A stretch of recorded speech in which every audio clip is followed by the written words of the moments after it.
काल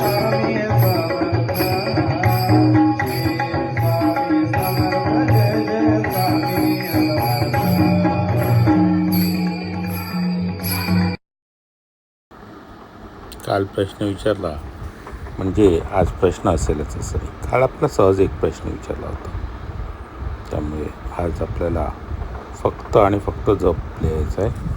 जप आणि तुम्ही जे अनंत कोटी ब्रह्मांड नायक लिहिता ते मात्र बरेच काही जण वेगवेगळं लिहितात, तसं वेगळं नका लिहू, एकत्रच लिहा, एकाच ह्याच्यात लिहा. सगळ्यांना नमस्कार. श्री स्वामी समर्थ.